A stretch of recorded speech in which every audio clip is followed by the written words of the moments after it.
Mana itunya Nathan? Headset dulu, mana sini?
Hah?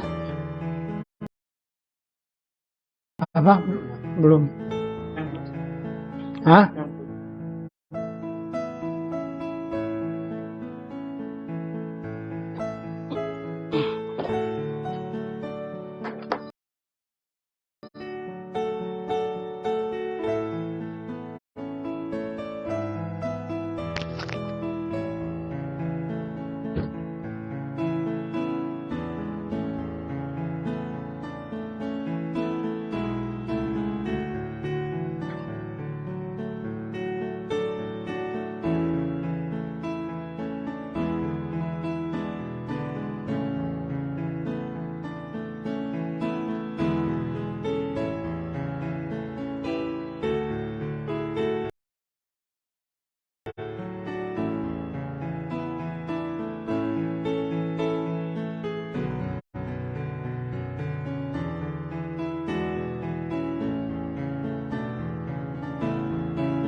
Netan ambilin air dulu, Papa Net.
Gospel for everyone.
Haleluya.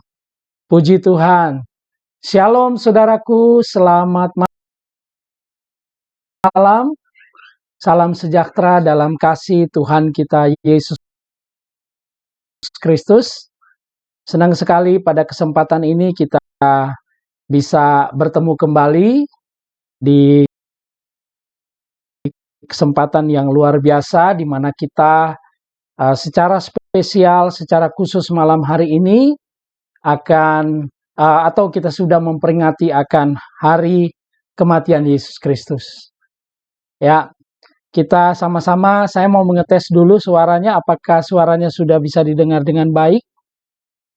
Ya, saya dapat info suaranya masih ada kendala.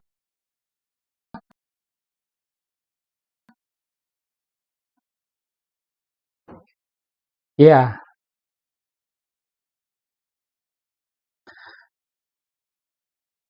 ya, puji Tuhan.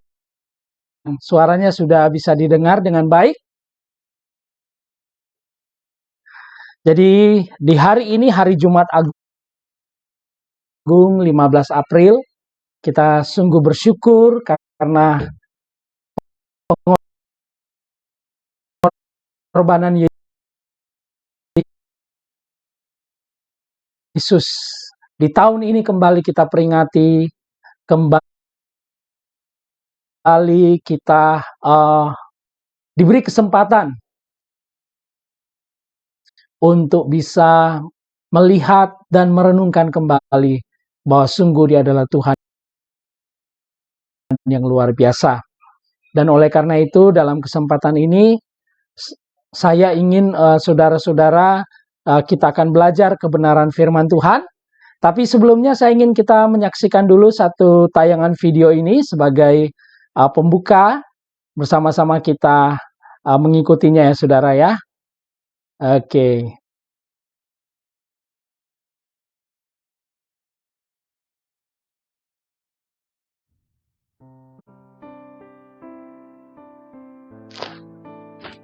Mana itunya?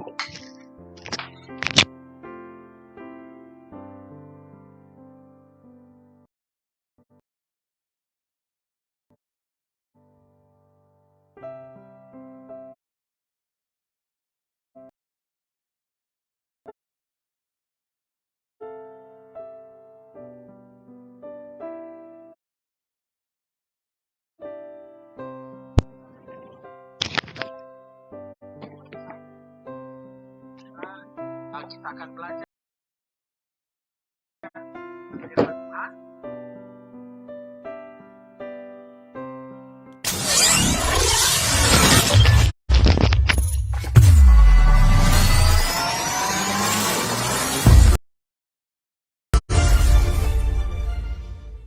Gospel for everyone. Ya, puji Tuhan saudara. Itulah memang kerinduan kami, Voice of Grace. Biarlah selalu menjadi berkat dan memang tujuannya adalah supaya semua orang boleh mendengarkan kabar baik dari Injil kasih karunia. Malam hari ini saudara, seperti yang saya sudah sampaikan terlebih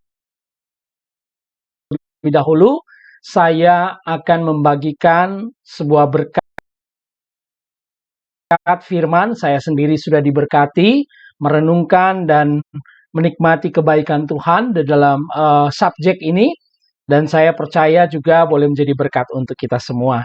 Nah, malam hari ini memang kita tidak ada seperti biasa, karena memang sebelumnya tadinya direncanakan ada host, tetapi karena satu dan dua hal, mengingat memang hari Jumat ini teman-teman rata-rata semuanya mungkin juga sibuk di dalam pelayanan, sibuk di dalam banyak hal gitu ya, di hari Jumat Agung ini, sehingga saya hanya tampil sendiri.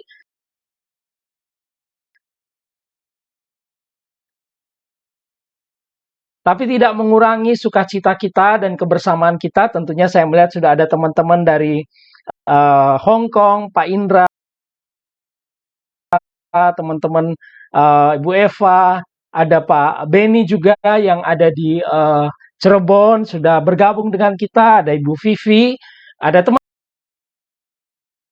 teman-teman yang sebentar lagi pasti akan bergabung dengan kita.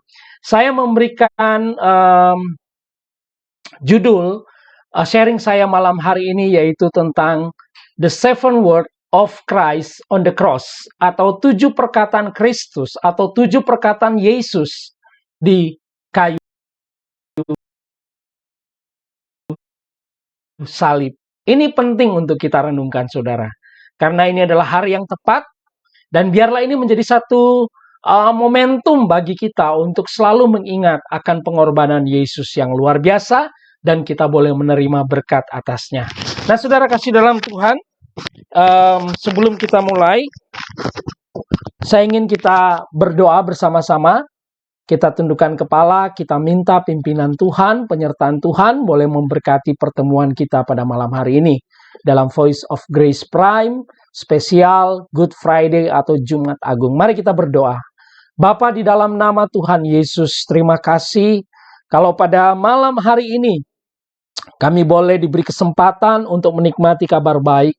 Kami boleh diberi kesempatan untuk mendengar kabar baik. Kami tahu itu semua karena hanya anugerah dan kasih setia Tuhan. Dan malam ini Tuhan, kami akan berbagi tentang apa yang Tuhan sudah perbuat bagi kami melalui pengorbanan Yesus Kristus. Dan kami percaya setiap firman Kristus boleh menjadi berkat bagi setiap anak-anak Tuhan, bagi semua saudara-saudara kami yang menyaksikan dimanapun mereka berada, boleh menyaksikan kabar baik firman Kristus ini. Terima kasih Bapa. Kami percaya, kami yakin bahwa Roh Kudus berkarya di tengah-tengah kami. Berkati semua pemirsa VOG viewers atau pemirsa dari Voice of Grace, baik yang ada di Cirebon, yang ada di Jakarta, yang ada di kota-kota dimanapun di seluruh Indonesia maupun yang berada di luar negeri. Biarlah kami boleh mengalami kebaikan melalui pemberitaan kabar baik firman Kristus ini. Terima kasih, kami bersyukur di dalam nama Tuhan Yesus. Amin. Haleluya. Izinkan saya minum dulu saudara, ya.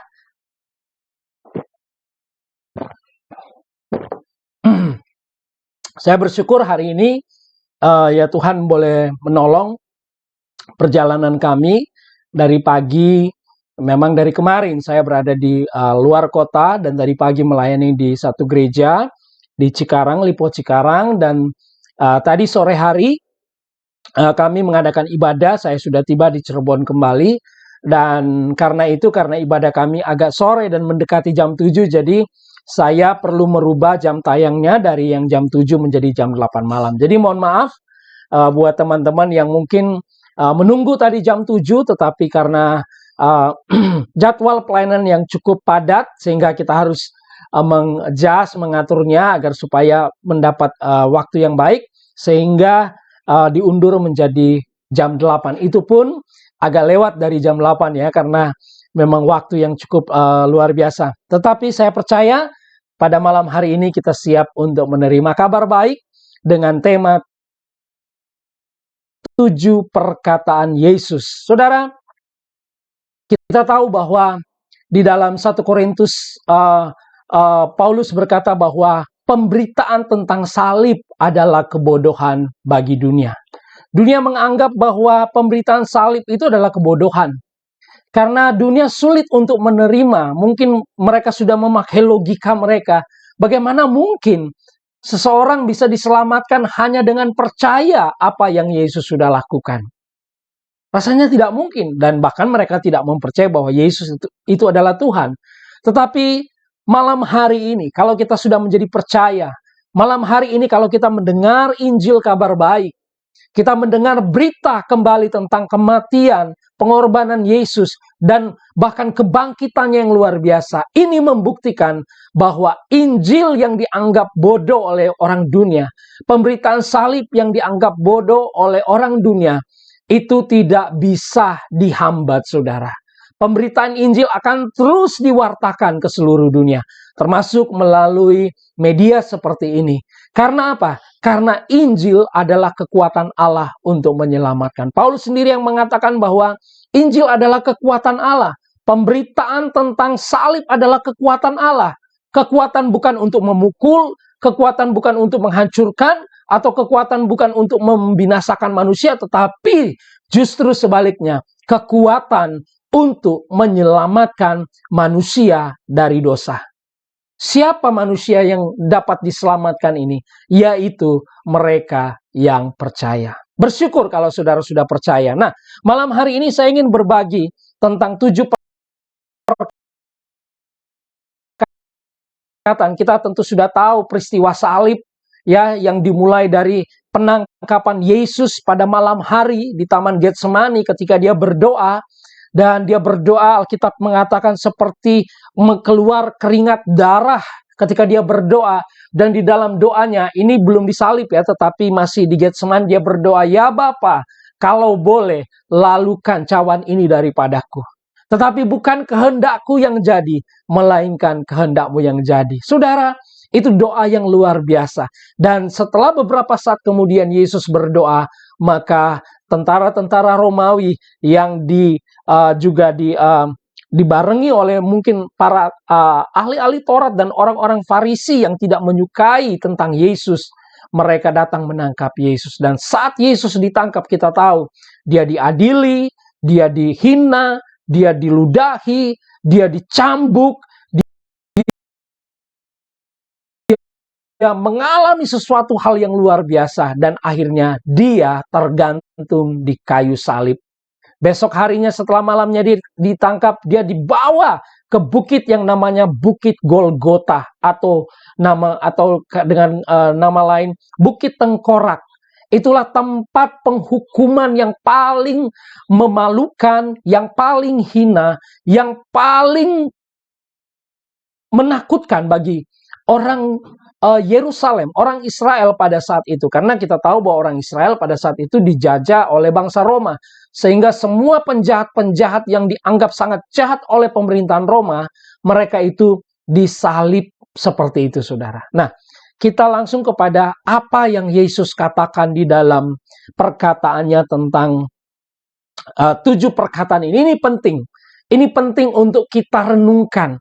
Dan saya berdoa biarlah setiap perkataan Yesus ini boleh kembali menggambarkan kepada kita, membawa kita untuk mendapatkan sesuatu, melihat sesuatu, bahwa luar biasa karya Allah melalui putranya Yesus Kristus sungguh dahsyat untuk kita. Saya mencoba untuk memaparkannya dengan menggunakan PowerPoint, semoga berjalan dengan lancar, saudara. Jadi saya coba untuk memperlihatkan kepada saudara pada malam hari ini. Di sini ada 7 perkataan Yesus disalib. Saudara, kita mulai dari perkataan yang pertama ya. Saya berusaha untuk supaya ini bisa disampaikan dengan baik, karena ada 7 hal tentu membutuhkan fokus. Tapi kita santai saja, saudara ya. Kita nikmati seperti kita sedang makan sesuatu yang yang menyenangkan gitu, saudara. Sehingga apa yang kita terima itu juga menjadi berkat ya di dalam setiap kehidupan kita. 7 perkataan Yesus. Perkataan yang pertama di dalam pada saat Yesus sudah berada di salib, ini perkataan yang pertama yang dia ucapkan. Dia berkata demikian, "Ya Bapa, ampunilah mereka, sebab mereka tidak tahu apa yang mereka perbuat."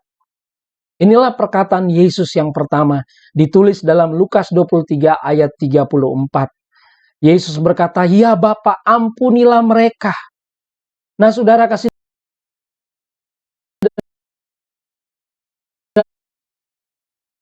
dalam Tuhan, siapakah mereka ini yang telah berbuat dosa? Siapakah yang dimaksudkan oleh Yesus tentang mereka yang tidak tahu apa-apa? Kalau kita melihat dalam historinya, di sana ada orang Romawi yang menyalibkan Yesus. Di sana juga ada ahli-ahli Taurat, ya, orang Farisi yang tidak suka dengan Yesus. Bahkan mereka juga yang ikut mendukung untuk penyaliban Yesus. Di sana juga ada segelintir murid yang ketakutan, ya saudara, karena Yesus ditangkap. Dan mungkin ada banyak orang lain lagi yang menyaksikan Yesus sedang berdoa buat mereka. Tetapi kalau kita melihat hari ini dengan kacamata di dalam Yesus Kristus, tentunya Yesus tidak hanya berdoa atau mengatakan ini buat mereka saja, tetapi buat kita semua manusia yang berdosa. Ini penting karena sesungguhnya apa yang dikerjakan oleh Yesus di kayu salib, satu hal penting adalah supaya kita beroleh pengampunan. Sehingga ketika Yesus berkata, Bapa, ampunilah mereka sebab mereka tidak tahu apa yang mereka perbuat. Khususnya bagi ahli-ahli Taurat dan orang Farisi, mereka merasa mereka sudah melakukan yang terbaik.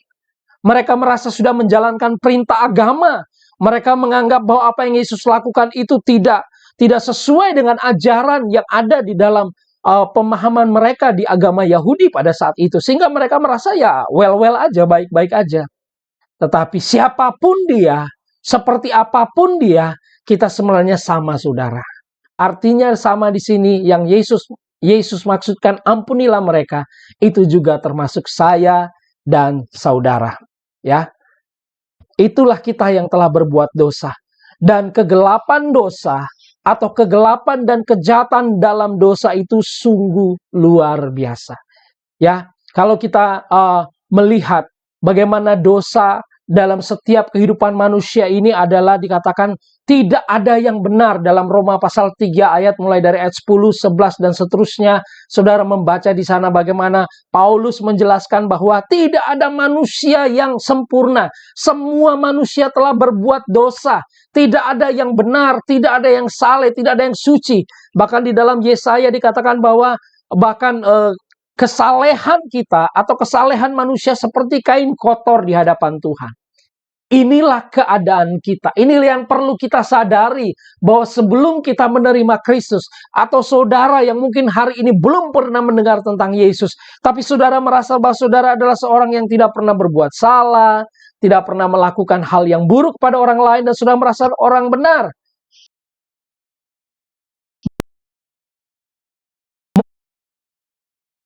Mungkin secara moral Anda memang benar, tetapi tetap di mata Tuhan atau secara manusia, di mana kita adalah manusia yang memang sudah berdosa. Jadi ketika Yesus berkata, ampunilah mereka sebab mereka tidak tahu apa yang mereka perbuat, pengampunan itu diberikan untuk semua orang yang mau menerima dia dan percaya kepadanya. Inilah pernyataan kasih Tuhan tanpa syarat bagi semua pendosa. Dosa apapun. Sebagai manusia, saudara, kita tentu tidak luput dari kesalahan. Tidak luput dari kelemahan. Tidak luput dari segala dosa dan apapun itu. Dan kepada siapa pengampunan itu menjadi efektif? Ini yang perlu saudara renungkan. Ketika Yesus berkata, ampunilah mereka. Dia sedang menyampaikan bahwa karyanya di salib adalah karya untuk semua. Tetapi tentu tidak semua orang yang akan mengalami pengampunan. Kok bisa? Bagaimana mungkin Tuhan berkata ampunilah mereka, tetapi pada saat yang sama tidak semua orang. Ini sebenarnya yang dimaksud adalah bagi mereka yang percaya. Bagi mereka yang mau menerima dia. Bagi mereka yang mau percaya kepadanya, merekalah yang mendapatkan pengampunan itu. Nah, saudara kasih dalam Tuhan, kita sebagai anak-anaknya, kita tahu bahwa dengan kita percaya dan menerima dia, maka pengampunan dari Tuhan melalui Yesus Kristus menjadi efektif di dalam kehidupan kita. Ini penting untuk kita pahami. Bahwa pengampunan memang Tuhan berikan kepada semua orang. Tetapi Tuhan memberikan kebebasan untuk semua orang memilih menerima pengampunan itu. Mempercayai dia sebagai Tuhan dan Juru Selamat atau tidak. Berbahagialah saudara dan saya yang hari ini sudah menerima dan percaya kepada Yesus Kristus. Haleluya. Nah, saudara, kita lanjutkan. Ini perkataan pertama. Jadi, saudara mesti mengerti bahwa perkataan pertama ini menunjukkan bahwa seperti yang Yohanes katakan ketika Yesus datang untuk dibaptis, Yohanes berkata, inilah anak domba yang menghapus dosa seluruh dunia. Memang Yesus kerjakan itu semua untuk manusia. Tetapi Tapi manusia yang mau menerima dan percaya kepadanya yang mendapatkan benefit, yang mendapatkan pengampunan itu, saudara. Jadi selama manusia tidak mau menerima, tidak mau percaya kepada Yesus, tidak mau mempercayai pengampunan yang Yesus berikan untuk dia diselamatkan, tentu itu hanya tinggal tawaran buat dia. Dia tidak dengan serta-merta diselamatkan. Saudara dan saya berbeda. Saudara dan saya sudah menerima dan percaya. Saudara dan saya sudah mengaku bahwa Yesus adalah Tuhan.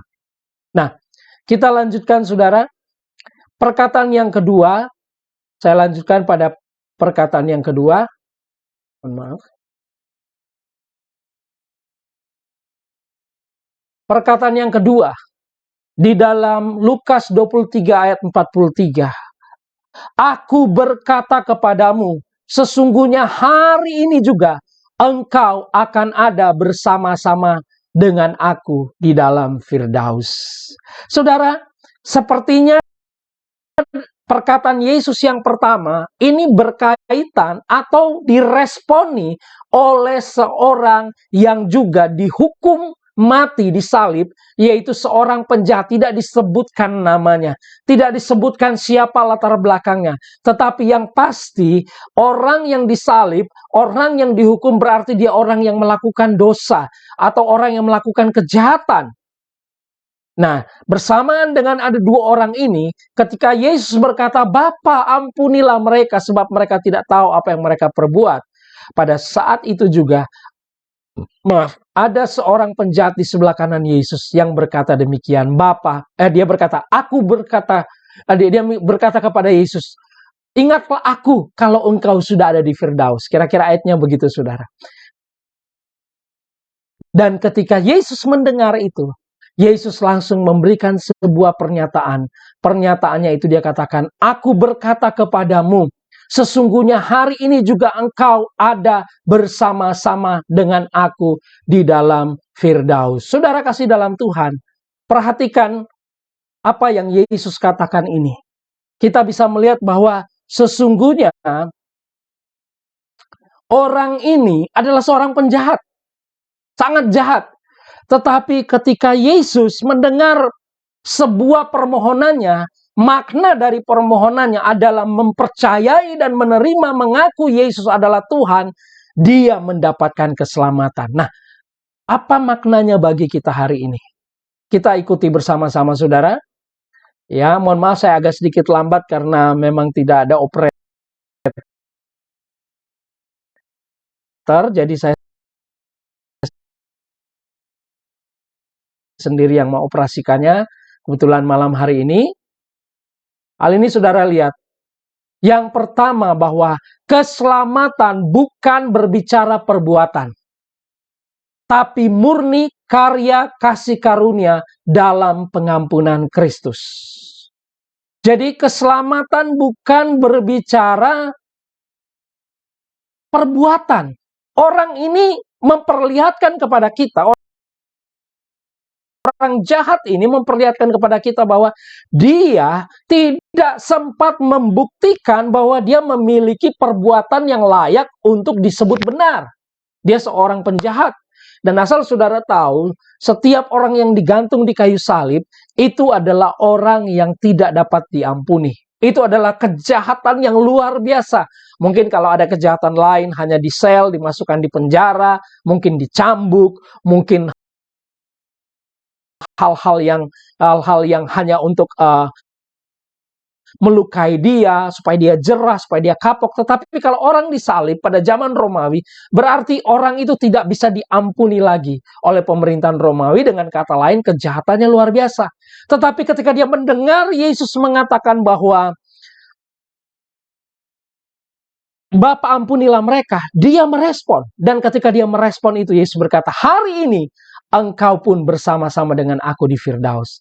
Ini yang saya katakan tadi, bahwa di sini memperlihatkan kepada kita bahwa keselamatan di dalam Yesus Kristus bukan berbicara perbuatan, tapi murni karya kasih karunia dalam pengampunan Kristus.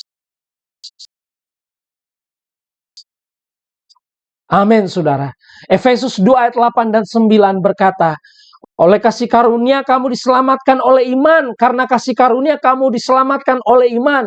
Itu bukan hasil usahamu. Itu bukan karena perbuatanmu. Jangan ada orang yang memegahkan diri. Itu bukan karena usaha atau hasil pekerjaanmu. Itu adalah pemberian Allah. Kira-kira ayat itu mengatakan demikian. Inilah yang menjadi pusat dari pemberitaan kabar baik. Bahwa kita semuanya diselamatkan bukan karena perbuatan baik kita. Tetapi kita diselamatkan semata-mata karena kasih karunia Tuhan melalui percaya. Saudara melihat hubungannya? Jadi kasih karunia itu ditawarkan kepada semua orang. Namun mereka yang menerima dan mempercayainya, merekalah yang mendapatkan bagiannya. Saudara dan saya sudah mendapatkan bagiannya.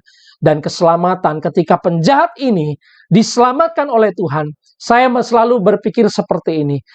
Apakah mungkin si penjahat itu sempat turun dari salib dan memperbaiki diri dan memperlihatkan kepada orang bahwa dia sudah berubah? Setelah itu dia balik lagi ke kayu salib. Dia balik lagi ke kayu salib, saudara, dan dia berkata, Yesus, aku sudah berubah. Dan Yesus datang dan berkata, hari ini engkau bersama-sama dengan aku di Firdaus. Tentu tidak ada cerita itu. Dan memang tidak terjadi. Dengan kata lain, bahwa dia tidak sempat membuktikan bahwa dirinya baik, dirinya sudah berubah, tetapi karena percayanya kepada Yesus, itulah yang membuat dia menerima keselamatan yang pasti dari Yesus. Bukan karena perbuatan, tetapi karena kasih karunia Yesus Kristus. Haleluya. Nah, selanjutnya saudara, kita melihat dari perkataan Yesus yang kedua, keselamatan tidak perlu membuktikan perbuatan. Keselamatan tidak perlu membuktikan perbuatan. Kenapa? Itu buktinya orang jahat tadi. Tapi apa? Percaya. Percayalah yang akan menghasilkan pekerjaan baik di dalam hidup kita. Jadi di sini kita mesti memahami ketika seseorang mengalami keselamatan melalui pengorbanan Yesus, itu bukan hasil usahanya. Keselamatan tidak perlu membuktikan perbuatan, tetapi percaya. Dari percaya itulah baru akan menghasilkan perbuatan. Saudara mesti mengerti hal ini. Dengan percaya, karena saudara percaya, maka saudara akan melakukan yang baik. Seringkali di dalam kehidupan kita, saudara, mungkin kita selalu berpikir bahwa kita perlu membuktikan dulu bahwa kita baik, baru kita menerima keselamatan. Tidak, saudara. Kalau saudara berpikiran seperti itu, mohon maaf, saya katakan itu tidak jauh berbeda dengan konsep atau pola atau keyakinan dari orang seberang, dari kepercayaan yang lain. Di dalam Yesus Kristus tidak demikian. Anda diselamatkan karena kasih karunia. Ini yang Yesus lakukan kepada penjahat yang ada di sebelah kanannya. Karena percaya. Sayangnya, si penjahat ini memang tidak punya kesempatan untuk membuktikan bahwa dia sudah berubah. Tetapi pada saat itu tentu dia sudah mati dan dia masuk dalam keselamatan kekal. Kalau mungkin dia diberi kesempatan untuk turun dari salib, mungkin dia bisa memperlihatkan buah-buah dari pertobatannya. Saudara, jadi percaya itu adalah awal, tetapi perbuatan baik adalah hasil dari percaya. Ketaatan adalah hasil dari percaya, bukan ketaatan adalah bukan percaya adalah hasil dari ketaatan, bukan. Tetapi percaya, ketaatan itu adalah hasil dari percaya. Percaya lebih dulu.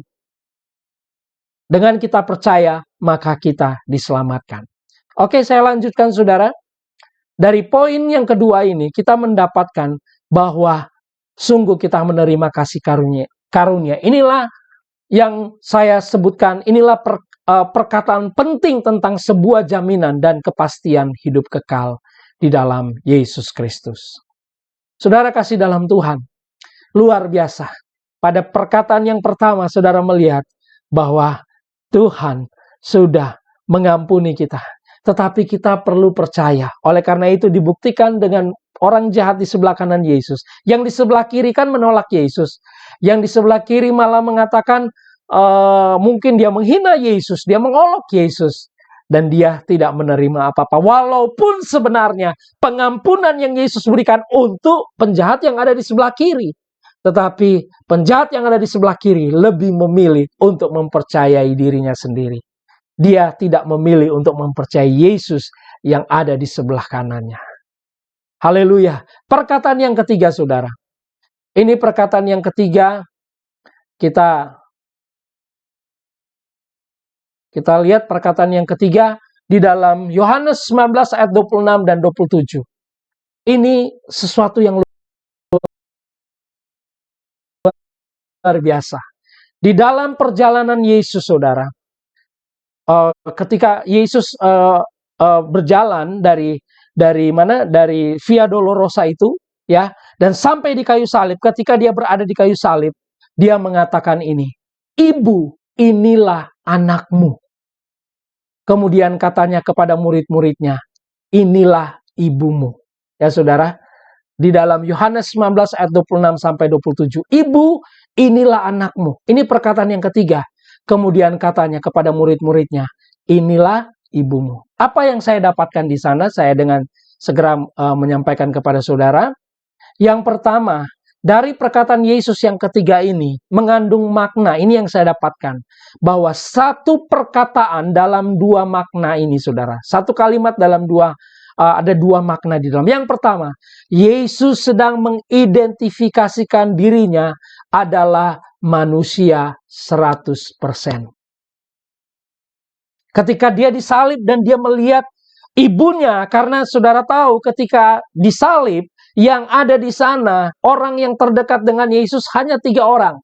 Hanya Maria, ibu Yesus sendiri, dan ada Yohanes, yang sering dikatakan murid yang dikasih Yesus, dan ada lagi seorang wanita, yang pada banyak para ahli Alkitab mengatakan dialah Maria Magdalena. Dialah wanita yang kedapatan berbuat zina, tetapi mengalami kasih karunia dari Yesus, dan akhirnya dia berubah, dan dia menjadi pengikut Yesus yang setia. Jadi ada 3 orang. Dan pada saat itu Yesus melihat mereka, dari salib Yesus melihat mereka, dan Yesus berkata, "Ibu, inilah anakmu." Kemudian katanya kepada murid-muridnya, "Inilah ibumu." Yesus sedang mengidentifikasikan dirinya adalah manusia 100%.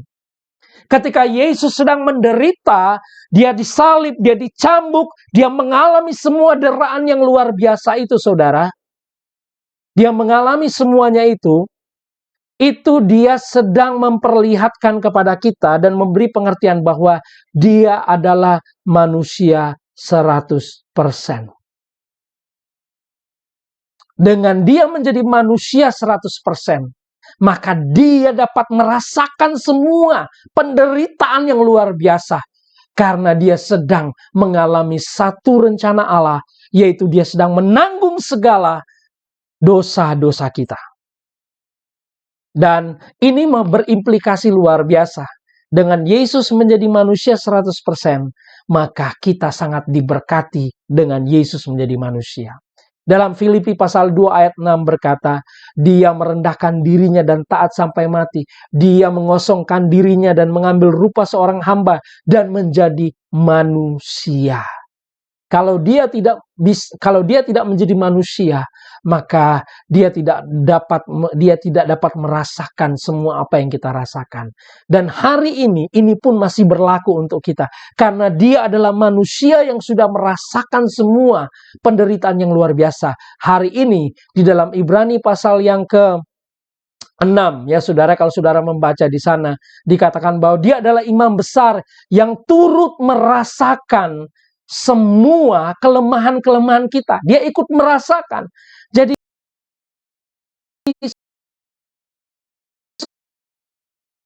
saudara luar biasa. Yesus merasakan semua sakit penyakit agar supaya saudara dan saya mendapatkan pertolongan dari Tuhan. Ibrani 4, maaf, bukan Ibrani 6. Ibrani 4 ayat 14 sampai 15 berbicara tentang Dia adalah imam besar yang ikut merasakan semua kelemahan-kelemahan kita. Itu yang pertama. Sehingga hari ini kalau saudara sedang mengalami pergumulan, saudara sedang mengalami masalah, persoalan, dan banyak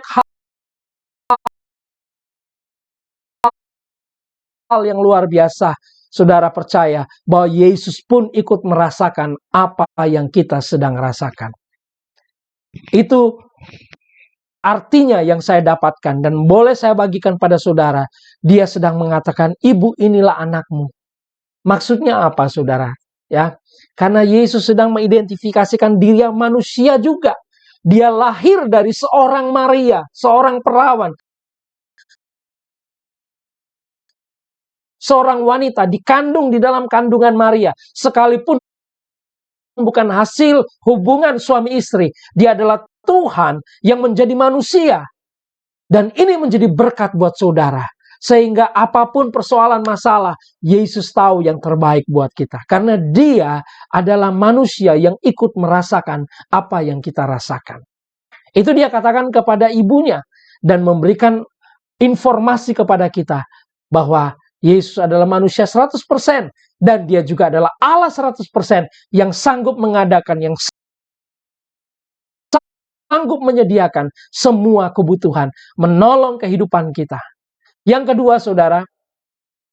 Yang kedua adalah di mana,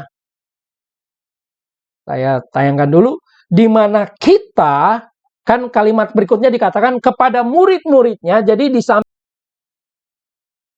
ibu Yesus, waktu dia ngomong kepada murid-muridnya, di situ ada Yohanes dan ada wanita si Maria, Maria Magdalena, itu murid-muridnya. Dia berkata, inilah ibumu. Yesus berkata kepada ibunya Maria, inilah anakmu. Dan Yesus berkata kepada murid-murid yang lain, inilah ibumu. Artinya, Yesus sedang mengatakan bahwa kita adalah sudah menjadi satu keluarga dengan dia, saudara. Kita menerima identitas menjadi anak-anak Allah. Ini yang luar biasa. Kita menerima identitas menjadi anak-anak Allah. Yesus juga disebut anak Allah. Kita juga menjadi anak-anak Allah. Dan Yesus adalah saudara kita. Kakak yang sulung di rumah Bapa. Bukankah Yesus dikatakan dia adalah yang sulung? Dan kita adalah saudara-saudaranya. Dalam Roma 8 ayat 29 kita, Yesus adalah sulung. Dan kita adalah anak-anak Allah juga. Ungkapan inilah ibumu, Yesus sedang mengidentifikasikan bahwa kita sekarang memiliki satu hubungan darah, hubungan emosi, hubungan perasaan yang satu dengan keluarganya, yaitu dirinya sendiri di dalam Yesus Kristus. Saya sangat percaya sekali, ketika saya sedang menghadapi pergumulan, ketika saya sedang menghadapi masalah di dalam kehidupan ini, saya yakin Yesus ikut merasakan apa yang saya rasakan. Ketika saya sedang bersedih, Yesus juga ikut merasakan apa yang saya sedang rasakan. Karena dia sudah menjadi saudara secara rohani, menjadi yang sulung, dan saya menjadi saudara-saudaranya. Karena Yesus berkata kepada murid-muridnya, inilah ibumu. Artinya kalau Maria adalah ibu Yesus, kita pun secara rohani memiliki ibu rohani yang sama, yaitu Maria. Tentu ini saya tidak ada hubungannya dengan keyakinan yang lain, ya, misalnya dengan gereja yang lain. Tetapi ini memberikan pengertian bahwa kita sebagai satu family, satu keluarga di dalam Kristus, saudara. Kita bukan lagi orang asing. Kita bukan lagi pendatang, tapi kita adalah anggota-anggota keluarga Allah. Haleluya. Itulah yang Paulus jelaskan kepada jemaat di Efesus, saudara. Nah, kita lanjut lagi ke perkataan yang keempat, ya. Kita lanjut ke perkataan yang keempat. Perkataan yang keempat ini luar biasa. Ya, angka 4 ini dikatakan Yesus berkata, Eli, Eli, lama sabachthani. Artinya, Allahku, Allahku, mengapa engkau meninggalkan aku? Ini sesuatu yang luar biasa. Bahkan banyak lagu yang sudah dibuat dengan berdasarkan teriakan dari Yesus ini ketika dia berada di salib. Eli, Eli, lama sabatani. Nah, apa sebenarnya yang menjadi makna penting dalam kehidupan kita ketika kita membaca ini, saudara? Inilah perasaan yang paling menyakitkan saat seseorang ditinggalkan pada saat bersamaan dia tidak bersalah. Ini yang Yesus alami, saudara. Yesus tidak bersalah, Yesus tidak berdosa, tetapi dia ditinggalkan oleh Bapaknya. Dia ditinggalkan sehingga dia berteriak, "Allahku, Allahku, mengapa engkau meninggalkan aku?" Ya, ini sesuatu yang luar biasa. Kenapa dia ditinggalkan? Kenapa Bapa harus meninggalkan anaknya sendiri? 2 Korintus 5 ayat 21 memberikan jawab. Dia yang tidak mengenal dosa, dibuatnya menjadi berdosa, supaya kita beroleh kebenaran. Dia, artinya Yesus yang tidak pernah berbuat dosa, dibuat menjadi berdosa. Yesus tidak salah, tetapi dibuat salah oleh karena kita, saudara. Sehingga dia ditinggalkan oleh Bapaknya, dia ditinggalkan oleh Tuhannya. Ini untuk menyatakan bahwa betapa besar kasih Allah dan betapa kudusnya Allah yang tidak pernah berkompromi dengan dosa apapun. Dan Yesus sedang menerima pembayaran murka Allah atas dosa manusia. Ini yang tadi saya bagikan di ibadah di gereja kami, bahwa ketika Yesus berada di salib, kita tahu bahwa dikatakan bahwa Allah kita adalah Allah yang kasih. God is love. Allah adalah kasih. Tapi kenapa Allah yang adalah kasih memiliki murka, saudara? Ya, tadi saya sudah jelaskan ya di pertemuan di gereja bahwa Tuhan Allah dikatakan paling sedikit ada sekitar mungkin 200 lebih kata-kata tentang murka Allah. Dan satu-satunya alasan murka Allah karena dia membenci dosa. Itulah alasannya yang utama.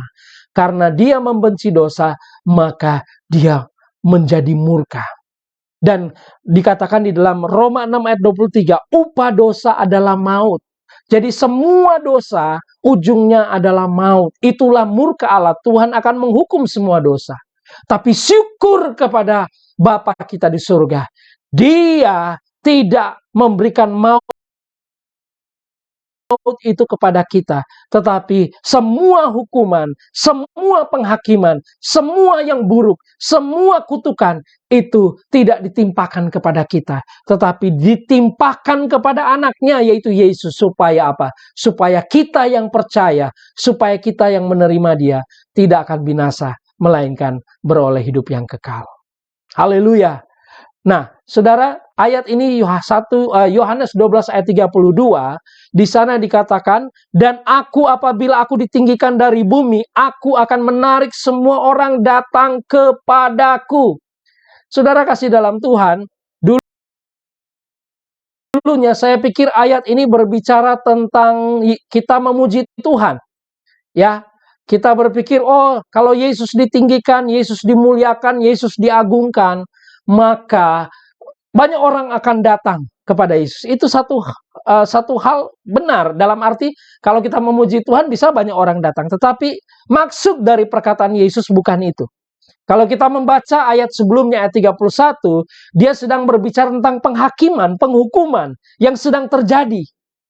Dan ayat 33 dikatakan, Yesus mengatakan ini maksudnya tentang hari kematiannya. Jadi, yang dimaksudkan dari ayat ini, ketika aku ditinggikan di atas muka bumi ini, maka aku akan menarik semua, di situ ditulis orang, kata orang, tapi sesungguhnya dalam Alkitab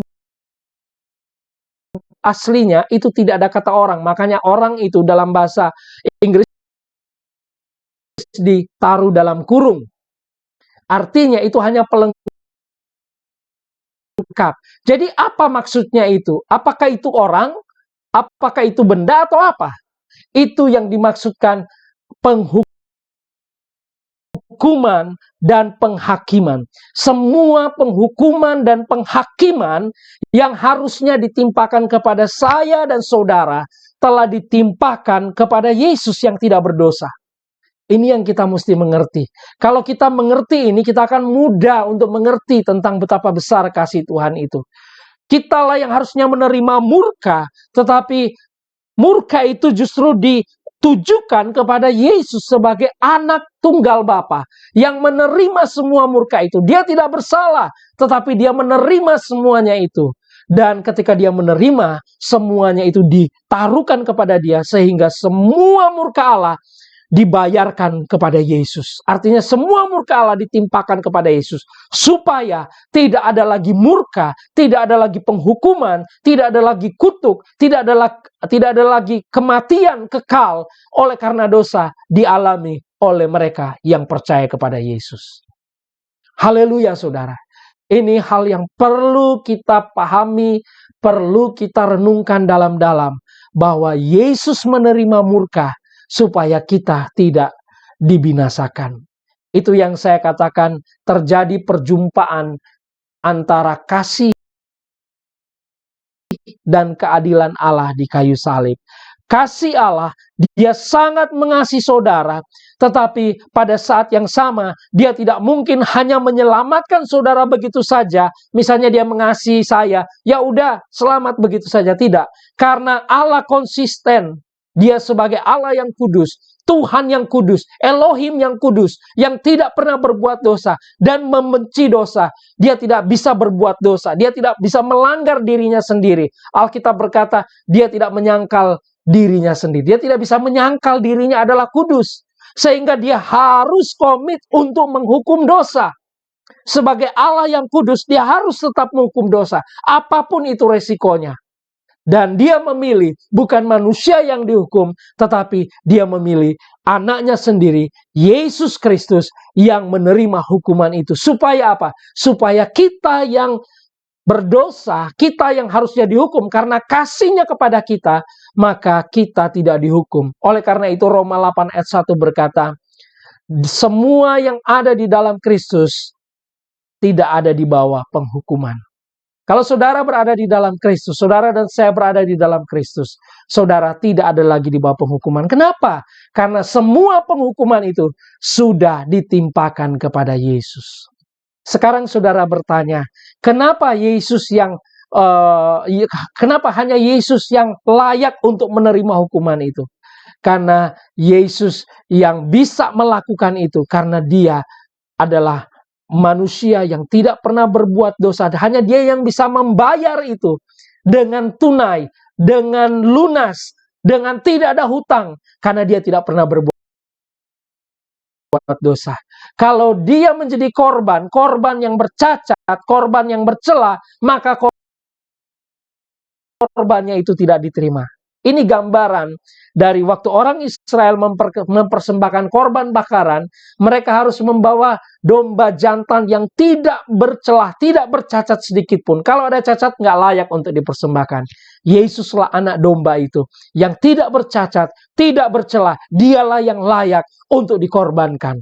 Karena kalau dia ada celah, seperti manusia ada dosa, seperti manusia ada kekurangan, maka pengorbanan itu tidak diterima. Hanya Yesus yang tidak pernah berbuat dosa. Sehingga ketika dia berteriak, Eli, Eli, lama sabachthani, itu sebenarnya memberikan satu paradoks rohani kepada kita. Dia rela ditinggalkan oleh Bapa, supaya Anda dan saya tidak pernah lagi ditinggalkan oleh Bapa melalui dirinya Yesus Kristus. Haleluya saudara. Ini hal yang luar biasa. Jadi kembali lagi saya kepada ayat Yohanes 12 tadi berkata, apabila aku ditinggikan dari muka bumi, maka aku akan menarik semua penghukuman, penghakiman datang kepadaku. Seperti Yesus, seperti menjadi magnet saudara. Semua kutukan, semua sakit penyakit itu ditimpahkan kepada Yesus. Dan saudara tahu itu terjadi kapan? Terjadi di dalam peristiwa salib itu pada pukul 12 siang sampai pukul 3 sore, langit menjadi gelap saudara, dan ada gempa bumi yang dahsyat luar biasa. Disitulah Yesus sedang mengalami semua penghukuman untuk manusia diterima oleh Yesus, dan supaya kita tidak mengalami penghukuman lagi karena dosa. Haleluya, haleluya, puji Tuhan.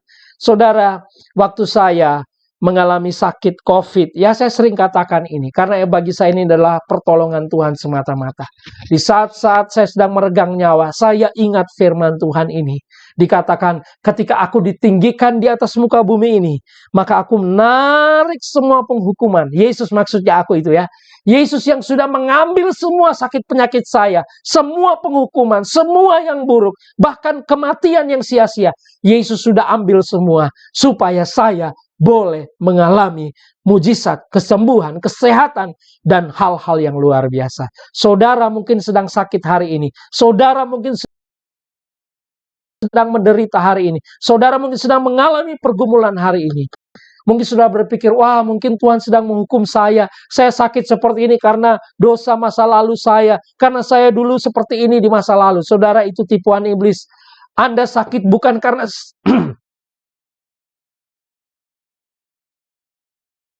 sedang dihukum oleh Tuhan, tidak. Anda tidak sedang dihukum. Anda tidak sedang dihukum, dan Tuhan memberikan sakit penyakit. Bukankah Dia yang sudah menanggung segala sakit penyakit saudara?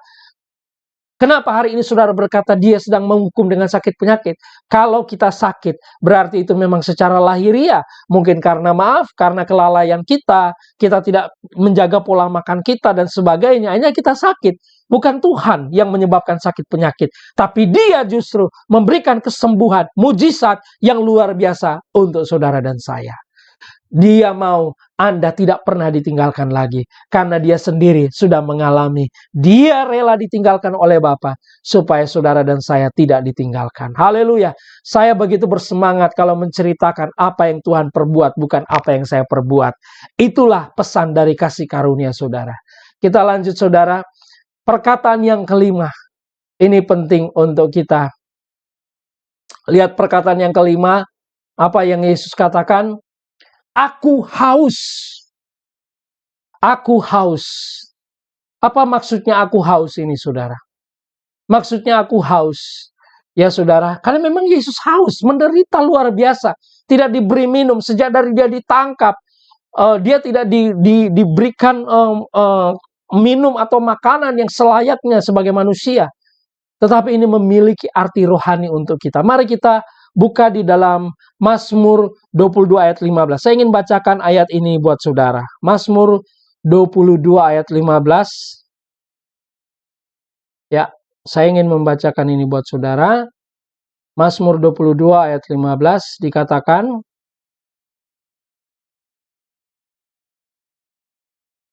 di ayat 15 ya, atau 14 kalau di Alkitab ini memang agak sedikit berbeda penulisan angka ayatnya. Seperti air aku tercurah, dan segala tulangku terlepas dari sendinya. Hatiku menjadi seperti lilin, hancur lulu dalam dadaku. Kalau saudara memperhatikan kalimat-kalimat di dalam Mazmur 22 ini, sebenarnya ini sedang berbicara tentang pengorbanan Yesus. Ini berbicara tentang pengorbanan Yesus. Yesus dikatakan seperti air aku tercurah. Kenapa saya mengatakan bahwa ini berbicara tentang Yesus? Tahukah bahwa Yesus sendiri yang mendeklar bahwa akulah air kehidupan? Amin, saudara. Kalau saudara pernah ingat apa yang dikatakan oleh Yesus kepada perempuan Samaria di sumur Yakub, Dia menawarkan air kehidupan kepada perempuan itu. Kalau kamu minum air ini, kamu tidak akan haus. Jadi Yesus adalah air. Tetapi pada saat justru Dia disalib, Dia dalam keadaan haus. Ini yang luar biasa untuk kita, saudara. Air adalah jawaban untuk seseorang yang haus. Ya, tadi saya sudah kan ingat wanita yang di sumur Yakub yang menerima air kehidupan. Itulah air kasih karunia. Yesus menjadi haus supaya kita mengalami kelimpahan air kasih karunia dari Dia, saudara. Ini yang perlu kita syukuri di dalam Tuhan. Yesus yang adalah air kasih karunia menjadi haus. Dia menjadi haus. Dia menjadi kosong karena diberikan untuk kita. Dia mencurahkan air kasih karunia. Dia sendiri mengosongkan dirinya. Dia mengosongkan, dia memberikan yang terbaik untuk saudara dan saya. Dan kalau saudara perhatikan, saya sih diberkati ketika membaca Habakuk 2 ayat 14. Di sana dikatakan seperti air yang menutupi lautan. Demikianlah kemuliaan Tuhan, saudara. Air di sini berbicara tentang kasih karunia, tentang Yesus. Yesus melakukan semuanya. Yesus menggenapi semuanya. Seperti air tercurah dari bumi dipenuhi oleh kemuliaan kasih Tuhan. Kemuliaan Tuhan itu apa, saudara? Kasihnya, yaitu kasih karunia Tuhan yang luar biasa.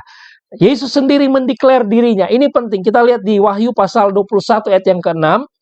Wahyu 21 ayat yang ke-6, di sana dikatakan, bentar, Wahyu 21 ayat yang ke-6, saudara. Saudara boleh melihat ayat-ayatnya. Dikatakan, firman-Nya lagi kepadaku, saudara dengar ya maksud saya. Semuanya telah terjadi. Aku adalah Alfa dan Omega, yang awal dan yang akhir. Orang yang haus akan kuberi minum dengan cuma-cuma dari mata air kehidupan. Dengan cuma-cuma, kata cuma-cuma ini sebenarnya berbicara tentang kasih karunia. Kasih karunia bukan karena saudara bisa beli, bukan karena saudara bisa bayar, bukan. Kasih karunia ini adalah benar-benar pemberian dari Tuhan untuk kita. Cuma-cuma dari mata air kehidupan. Dialah air kehidupan. Yesus berkata, aku haus di Bukit Golgota, supaya saudara dan saya tidak pernah lagi mengalami kehausan. Saudara dan saya dipenuhi oleh kasih karunia yang berlimpah-limpah. Saudara dan saya akan selalu merasa puas bersama dengan Yesus. Saudara dan saya tidak akan perlu mencari hal yang lain untuk memenuhi hasrat, untuk memenuhi sesuatu di dalam diri saudara yang kosong selama ini, yang tidak bisa diisi oleh yang lain, hanya bisa diisi oleh air kasih karunia itu. Saudara ingat ketika wanita Samaria ini, setelah dia berjumpa dengan Yesus di sumur Yakub, dan dia kembali, dia nggak membawa ember lagi yang berisi air dari sumur Yakub. Dia meletakkan itu, karena memang sesungguhnya yang dia butuhkan bukan air jasmani, tapi yang dia butuhkan adalah air kehidupan, yaitu kasih karunia. Dan ketika dia dipulihkan, dia menjadi penginjil yang paling efektif pada zamannya. Pada saat itu satu kampung di Samaria mereka boleh datang kepada Yesus. Inilah air yang kita alami, air yang diberikan oleh Tuhan kepada kita melalui Yesus Kristus. Kalau seseorang mengalami air kasih karunia, hidupnya pasti berubah, saudara. Inilah perkataan Yesus yang kelima. Angka 5 dalam piktograf Ibrani adalah kasih karunia. Saudara dan saya, kasih karunia itu cuma-cuma. Dalam tulisan bahasa Ibrani disebut hey. Hey itu adalah sebuah ucapan tanpa membolak-balikkan lidah. Begitu gampang, effortless, nggak ada upaya, nggak ada usaha. Kita dapat menerima semuanya itu hanya karena percaya kepada Dia. Haleluya, puji Tuhan, saudara. Amin, haleluya. Nah, kita lanjut, saudara, di perkataan yang ke-6. Sebentar lagi kita akan selesai, ya. Perkataan yang ke-6, setelah dia berkata aku haus, apa yang Yesus katakan? Sudah selesai. Haleluya. Ia menundukkan kepalanya dan menyerahkan nyawanya. Kata ini mungkin saudara sudah sering dengar. Dalam bahasa Yunani disebut tetelestai. Ya saudara, dalam bahasa Aram disebut kula. Artinya sudah lunas. Apa yang sudah lunas? Semua penghukuman, semua hutang penghukuman yang harusnya buat saya dan saudara sudah diterima oleh Yesus. Yesus sudah membayar lunas semuanya. Sehingga ketika langit menjadi gelap dan ketika itu menjadi terang kembali, Yesus berkata, sudah selesai. Nggak ada lagi yang perlu saudara selesaikan untuk karya keselamatan. Itu semua sudah dikerjakan oleh Yesus Kristus. Amin, saudara. Luar biasa, hanya Yesus yang mengerjakan itu di dalam saudara. Tetelestai, sudah selesai. Apa yang kita tidak bisa selesaikan, apa yang tidak bisa diselesaikan oleh orang Yahudi, orang Israel dengan 10 hukum itu, tidak ada orang yang bisa melakukannya. Dikatakan satu salah semua. Kadang orang berpikir itu hanya 10 hukum, tetapi turunannya ada 613 tuntutan hukum. Ketika ada orang salah, gagal yang satu, dia harus mengulang lagi dari yang awal. Artinya dia tidak akan pernah menjadi sempurna. Tetapi Yesus yang tidak pernah berbuat dosa, Yesuslah yang bisa menyempurnakan semua tuntutan itu melalui dia menerima hukuman, dia menerima penghakiman, sehingga di akhir itu, di akhir sebelum dia menyerahkan nyawanya, pada ucapan yang ke-6, angka 6, kalau tadi angka 5 berbicara tentang kasih karunia, angka 6 itu dalam Alkitab berbicara tentang manusia. Angka di mana usaha manusia itu tidak ada lagi, semua dikerjakan oleh Yesus. Yang tidak bisa diselesaikan oleh manusia sudah diselesaikan oleh Yesus Kristus, dan dia berkata, "It is finished." Sudah selesai. Saudara, saya sungguh lega dan berbangga dan bersuka cita karena saya yang tidak mampu, Yesus sudah menyelesaikan di kayu salib. Sehingga saya berani berkata, saya adalah anaknya yang dikasihi, saya anaknya yang sudah diselamatkan, dan saya memiliki kepastian di dalam Yesus Kristus. Bukan karena saya yang bisa melakukan, bukan karena saya benar, bukan karena saya hebat, tapi karena Yesus yang sudah menyelesaikan di kayu salib dengan sempurna. Dan dia berkata, "It is finished." Haleluya. Puji Tuhan, saudara. Nah, ini yang perlu kita pahami. Sudah selesai. Ini yang menjadi berkat dalam hidup kita. Apa yang tidak dapat dibayar lunas sempurna oleh manusia dalam hukum Taurat telah dilunasi oleh Yesus secara sempurna di salib. Ini sesuatu hal yang luar biasa yang kita boleh alami. Angka 6 berbicara tentang manusia, usaha dan perbuatan baik. Dan inilah perkataan kemenangan dan kemerdekaan dari Yesus bagi Anda, bagi saudara dan saya.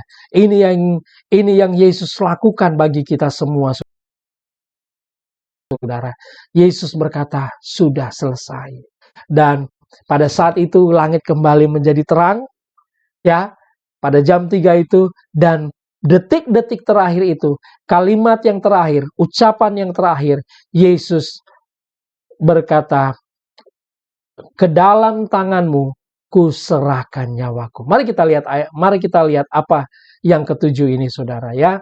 Kita lihat yang ketujuh. Ini yang keenam. "Ya Bapa, ke dalam tanganmu kuserahkan nyawaku." Lukas 23 ayat 46. Saudara, mungkin kita sudah sering membaca ayat ini berulang-ulang, tapi saya mendapatkan berkat yang luar biasa. Bahwa luar biasanya, Yesus tidak pernah dikalahkan oleh si jahat. Yesus tidak pernah dikalahkan oleh si iblis. Amin, saudara. Yesus tidak pernah dikalahkan oleh si jahat. Dia tidak pernah, Yesus nggak pernah gagal. Iblislah yang gagal. Dan kalau saudara melihat apa yang Yesus ucapkan di kalimat yang terakhir tadi yang kita baca, "Ya Bapa, ke dalam tanganmu kuserahkan nyawaku." Ini memiliki makna yang dalam. Ingat bahwa iblis tidak pernah sekalipun berhasil mencoba Yesus. Bahkan nyawa Yesus tidak pernah diberikan kepada sang maut atau kematian. Nggak pernah, saudara. Karena Yesus yang menyerahkannya kepada Bapanya.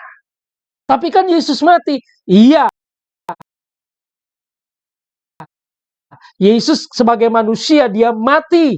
Dia mati supaya apa? Semua hal-hal yang memang harus mati oleh karena dosa, ya harus dialami. Tetapi sesungguhnya Yesus menyerahkan nyawanya kepada Bapanya.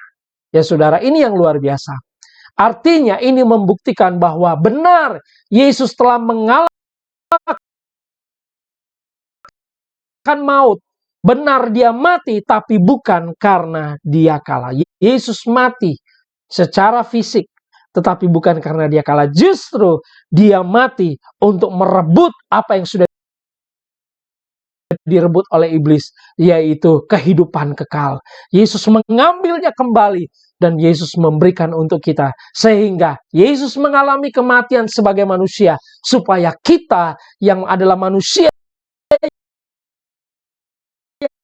yang berdosa tidak akan mati kekal lagi bersama-sama dengan dosa-dosa kita. Tapi justru Yesus bangkit pada hari yang ketiga, supaya kita juga manusia yang berdosa boleh mengalami kebangkitan.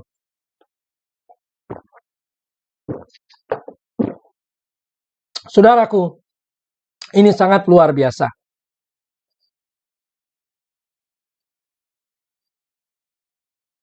Yesus mati bukan berarti tidak terjadi sesuatu, tapi dia sedang turun ke dunia orang mati, dunia kematian, untuk merebut kemenangan dari si iblis. Kolose 2 ayat 15 dikatakan dia melucuti, ya saudara, si iblis. Apa yang dia lucuti? Dia mengambil semua yang direbut oleh iblis untuk kita orang-orang percaya. Sehingga Yesus mengalami semuanya ini. Yesus mengatakan semua ini dan berimplikasi atau memberikan benefit, memberikan keuntungan rohani bagi kita. Sejak dari perkataannya yang pertama sampai yang terakhir, kita boleh mengalami berkat-berkatnya yang luar biasa. 7 perkataan Yesus. Angka ke-7 adalah angka kemenangan. Iblis tidak pernah menang. Iblis mungkin pikir, wah, dia menang karena dia bisa menangkap Yesus. Tapi dia nggak pernah tahu skenario Bapa. Yang dia lihat adalah ujungnya, adalah hasil dari apa yang Yesus kerjakan. Dan iblis tidak pernah menang. Bahkan nyawa Yesus pun tidak pernah diserahkan kepada iblis. Tapi dia menyerahkan kepada Bapa. Dan dia menyelesaikan semuanya dengan luar biasa. Dia mati dan dia dikuburkan. Tapi pada hari yang ketiga, dia bangkit dalam kemuliaan. Itulah Tuhan kita. Itulah kekasih kita, yaitu Yesus Kristus. Malam hari ini saudara, sebelum kita mengakhiri hari ini, atau kapanpun saudara menyaksikan program ini, saudara mendengarkan kabar baik ini, saya berdoa saudara dan saya boleh melihat sejak dari awal memang Tuhan sudah merencanakan hal yang luar biasa untuk kita. Dia mengampuni kita. Bukan karena kita layak untuk diampuni, tapi karena dia sangat mengasihi kita. Dia tidak mengasihi dosa kita. Dosa kita harus dihukum, tapi yang dia dikasihi, yang dia kasih adalah pribadi saudara dan saya. Dia mau supaya kita menerima dia. Karena kalau saudara nggak menerima dia, maka sekalipun dia sudah mengampuni, dia sudah melakukan di kayu salib, maka saudara nggak akan mengalami keberkatan itu karena saudara menolak atau tidak menerima dia. Tapi hari ini saudara yang sudah menerima dia, saudara sudah diselamatkan. Mungkin sudah berkata, saya orang jahat, orang terjahat sekalipun, bahkan yang tidak bisa diampuni, tetapi itu juga mengalami keselamatan karena dia percaya kepada Yesus. Saudara, 3 hal tentang salib, fakta tentang salib adalah pertama, itu adalah tempat yang tidak menyenangkan pastinya. Tempat di mana orang ditinggalkan. Ya saudara, tempat di mana orang dipermalukan. Tempat di mana sebuah hukuman yang diberikan di mana orang tidak bisa diampuni. Tidak dapat diampuni, ditinggalkan. Dan yang terakhir ini, tempat yang sangat terkutuk, itulah salib. Galatia mengatakan bahwa terkutuklah orang yang digantung di kayu salib. Terkutuklah orang yang digantung di kayu salib. Jadi semua orang yang digantung di kayu salib adalah orang-orang yang dilaknati, yang terlaknat, yang terkutuk. Saudara bisa melihat Yesus ada di sana. Bukan karena dia orang terkutuk. Bukan karena dia orang berdosa. Bukan karena dia orang jahat. Tidak. Tetapi justru karena dia mengasihi kita. Bapa mengasihi kita melalui anaknya. Dia ada di sana. Dibuat menjadi berdosa. Padahal dia tidak berdosa. Dia menjadi terkutuk, padahal dia bukan orang terkutuk. Supaya kita tidak mengalami kutuk. Haleluya. Ingat perkataan ini. salib adalah tempat terkutuk. Yesus digantung di kayu salib supaya dia mengalami kutuk, agar supaya saya dan saudara tidak lagi mengalami kutuk kebinasaan, kutuk sakit penyakit, kutuk-kutuk yang ada di dunia ini tidak berhak atas hidup saudara. Karena Yesus sudah menanggung menerimanya 2000 lebih tahun yang lalu. Haleluya. Saudara, mungkin saudara pertama kali mendengar kabar baik ini, mendengar tentang siapa Yesus yang disalib, mendengar tentang apa yang Yesus katakan dan apa yang Yesus perbuat, dan saudara merasa bahwa saudara adalah orang berdosa. Malam hari ini atau saat ini, kapanpun saudara mendengarkan program ini, saya mau berdoa buat saudara. Kalau saudara untuk pertama kali, mari ikuti doa saya. Tuhan Yesus, aku bersyukur boleh mendengar kabar baik ini. Ternyata aku adalah orang berdosa yang layak dihukum oleh karena dosa-dosaku. Tetapi aku bersyukur karena ada juru selamat, ada Yesus Kristus yang rela mati untuk aku. Oleh karena itu hari ini aku mau menerima Tuhan Yesus sebagai juru selamatku, sebagai Tuhanku. Hari ini sebagai juru selamat dan Tuhanku secara pribadi. Karena aku percaya dialah satu-satunya jalan keselamatan. Dialah Yesus Kristus. Haleluya. Saya percaya saudara yang sudah mengikuti doa saya untuk pertama kalinya menerima Yesus. Saudara sudah diselamatkan. Saudara sudah diberkati. Dalam nama Yesus. Dan buat teman-teman saya VOG viewers dimanapun saudara berada, mari kita menerima berkat karya Tuhan yang luar biasa melalui pengorbanannya. Dia sudah datang, dia sudah mati, dia sudah bangkit bagi kita, dan dia sudah menyediakan yang terbaik untuk kita. Haleluya, terima kasih Tuhan, kami bersyukur. Dan biarlah setiap anak-anak-Mu yang sudah menyaksikan program ini, kami sudah diberkati. Dalam nama Tuhan Yesus, haleluya, amin. Saudara, puji Tuhan, sampai di sana pemberitaan kabar baik firman Kristus tentang 7 perkataan salib. Saya mohon maaf memang agak sedikit lama, karena memang namanya juga ada 7 hal. Mungkin ada perkataan saya yang kurang berkenan, saya mohon maaf. Tapi intinya, kerinduan saya, biarlah ini boleh menjadi berkat untuk kita. Kita sungguh orang-orang yang diberkati, karena kita sudah menerima kasih karunia Tuhan yang luar biasa. Puji Tuhan saudara, sebelum saya akhiri, saya mau menyapa teman-teman saya, teman-teman VOG yang sudah mengikuti acara ini saudara. Terima kasih luar biasa. Ya, Tuhan sungguh baik menolong kita semuanya. Bapak Beni, ada panti asuhan Ikhlas Cinta Kasih, Shalom, Shalom. Pak Joni Walewangko, Pastor John Onibala, Ibu Eva, Pastor Eva di Hong Kong, Pastor Rudy di Jakarta, dan pastinya masih banyak saudara-saudara yang lain. Saya terbatas untuk melihatnya di sini, tapi saya yakin saudara sudah diberkati malam hari ini. Amin. Haleluya. Tuhan Yesus sungguh baik. Biarlah apa yang saudara sama-sama sudah dengarkan, itu boleh menjadi berkat untuk kita, spesial di hari Jumat Agung ini, hari pengorbanan, hari kemenangan, di mana Yesus sudah menyelesaikan. Dialah Alfa dan Omega, dia yang sudah memulai dan dia yang menyelesaikan untuk kita semuanya. Haleluya. Sampai jumpa kembali saudara di program selanjutnya. Jangan lupa hari Selasa kita akan kembali bertemu. Kita akan diberkati dengan narasumber-narasumber yang luar biasa. Kalau hari Jumat ada juga narasumber-narasumber dari public figure atau saudara-saudara seiman yang ingin berbagi kabar baik, kesaksian tentang pertolongan Tuhan. Kita boleh menikmati ini bersama-sama. Doakan kami, doakan pelayanan Voice of Grace ini khususnya di dalam pemberitaan kabar baik melalui channel atau melalui platform Facebook ini. Biarlah boleh menjadi berkat, bukan hanya hari ini saja, kapan saja, di mana saja, siapa saja yang mendengarkan. Biarlah kasih karunia Tuhan Yesus Kristus menyertai kita semua. Haleluya. Puji Tuhan. Terima kasih Ibu Rosana juga yang sudah mengikuti, dan semua teman-teman, para teman-teman narasumber dan semua yang sudah mengikuti. Saya percaya tidak ada yang sia-sia. Iman timbul dari pendengaran, pendengaran akan firman Kristus. Biar kita terus bertumbuh di dalam iman, karena yang kita dengar adalah firman Kristus. Baiklah saudara, saya kira sampai di sini dulu perjumpaan kita. Dan sekali lagi saya ucapkan terima kasih untuk perhatian, untuk semua like, untuk semua love yang sudah diberikan, doa yang sudah diberikan, komentar, respon, dan semuanya. Dan saya percaya biarlah semuanya itu boleh menjadi berkat untuk kita.